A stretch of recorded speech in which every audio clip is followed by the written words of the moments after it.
భూమి యందు మా యందు నెరవేరును. మా అనుదిన ఆహారం నేడు మాకు దయచేయండి. మరణస్థులను క్షమించిన ప్రకారం మరణములను శోధనలకు తేక దుష్టుల నుంచి తప్పించండి. ఎందుకనగా రాజ్యం, బలం, శక్తి నిరంతరము నీదైన మా తండ్రి. నా అంతరంగంలో సమస్తం ఆయన పరిశుద్ధ నామమును సన్నిధించు. నా ప్రాణమా ప్రభు యేసును సన్నిధించు. ఆయన చేసిన ఉపకారములు దేనిని మరొక. ఆమేన్. ఆశీర్వాద ప్రార్థనతో మనం ముగించుకోబోతున్నాం దైవజనమా. మరి ఈ రోజున ఇంటికి వెళ్ళాక కూడా పెద్ద పెద్ద పనులు, శరీరం అలసిపోయే పనులు మీరు ఎవరు కూడా చేయొద్దు. కానీ ఈ 3 రోజులు కూడా పనుల్ని లిమిట్గా చేసుకోండి. పనులు అసలు చేయొద్దు అంటలేదు, కనీసం మీరు చేయాల్సినవి చేయాలి. కానీ శరీరం బాగా అలసిపోయే పనులు మీరు చేయొద్దు. లోక వార్తలు మీరు వినొద్దు. న్యూస్ పేపర్లు, టీవీల్లో, యూట్యూబ్లో వచ్చే వ్యర్థమైన వాటిని మీరు చూడొద్దు. అలానే జగడాలకు దూరంగా ఉండండి, కలహాలకు దూరంగా ఉండండి. ఇంటి వారిని మీరు అందరినీ కూడా క్షమించేయండి. మెత్తని మనసు కలిగిన వారుగా ఉండండి, దీన మనసు కలిగిన వారుగా ఉండండి. అసలు ఇప్పటికే మీ మనస్సును దేవుడు తేలికపరిచాడు, నూతనపరిచాడు. హల్లెలూయా.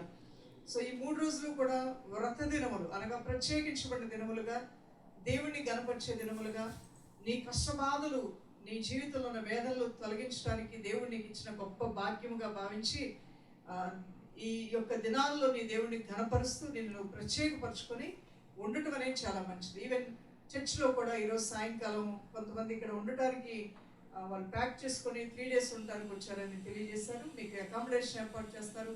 ఇంకెవరైనా మీరు రిజిస్ట్రేషన్ చేయించుకోకపోతే చేయించుకోండి. ఎందుకంటే ఫుడ్ ఎంతమందికి సాయంకాలం ఫుడ్ ఉంటుంది. మార్నింగ్ బ్రేక్ఫాస్ట్ ఏ ఉండదు, మధ్యాహ్నం లంచ్ ఏ ఉండదు.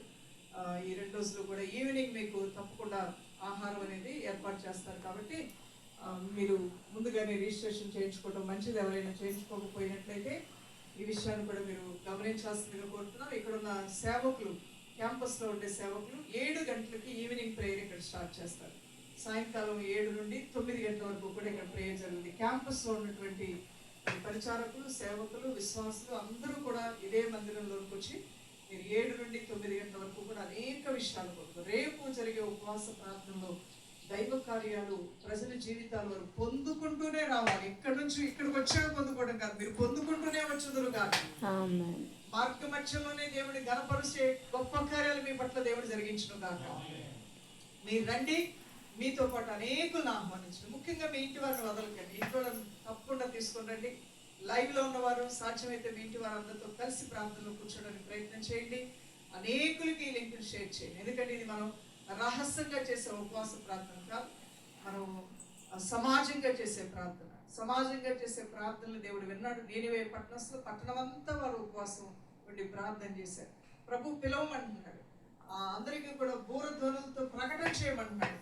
ఉపవాస ప్రార్థన జరుగుతున్నాయని ప్రకటించి పిలవండి. యాజకులు రండి, సేవకులు రండి, పెళ్ళైన వాళ్ళు రండి, పెళ్లికాని వాళ్ళు రండి, కొత్తగా పెళ్ళైన వాళ్ళు రండి, మరి బిడ్డలు కలిగిన తల్లులు రండి. ఎవరు ఆటంకపరచుకోవద్దు. ఇప్పుడే మాకు కొత్తగా పెళ్ళింది, ఇప్పుడే కొత్తగా ఇల్లు కట్టుకున్నాం, ఇప్పుడే కొత్తగా ఉద్యోగం వచ్చింది, ఇప్పుడే మాకు మరి ఇది అది అంటూ మీరు